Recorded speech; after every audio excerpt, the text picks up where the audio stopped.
church wasn't real. God wasn't real to me. It was a place that we would go every single weekend, but it didn't really actually impact my life. To me, church was a place where the adults would do their thing, and my role as a kid was just to sit down, to shut up, and to not pester my brother for about an hour every single week. Though one year when I was in the 5th grade, I actually had a moment where it became a little bit more real. The fairy tale became alive in my life. I remember having a teacher in the 5th grade who just had this gift for making the Bible come alive. And in that moment, it completely shifted my worldview. It shifted my focus. Like, God is real. This does matter, and it should affect the way that I live my life.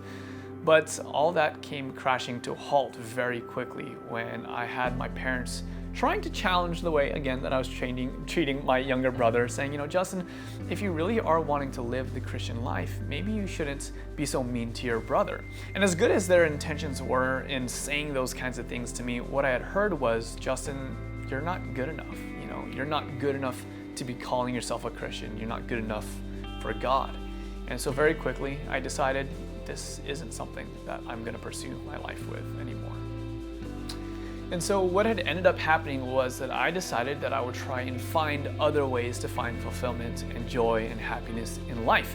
I was going to try and pursue relationships or education or sports or friends or whatever have you. But church and religion, that really had no part in finding success and fulfillment in my life. But that all changed for me my senior year of high school when I ran into a group of other young people, like in their late teens, early 20s, who were actually living an authentic and real expression of Christianity. These were young people who were taking their faith seriously and who were actually living as if God were in fact real.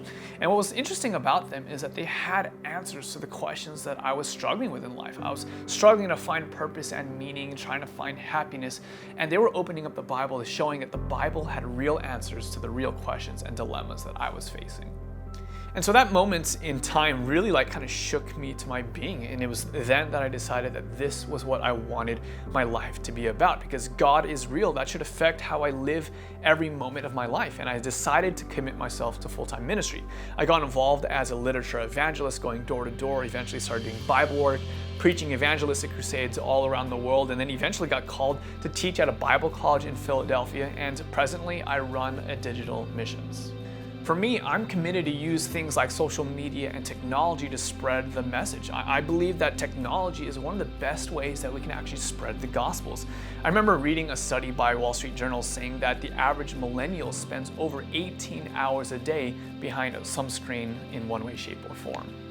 And so for me, every single day, I'm focused on creating content on YouTube, on making videos that help young people experience God for themselves. And what's really amazing about this platform is that I get to speak to people from literally around the world, from so many different backgrounds and religions and worldviews, whether they're Christian or atheist, or they're Buddhist or Muslim or Jewish or even gay or straight, or maybe they're like me as a young person, just asking the question, is God real? Does God really care about me?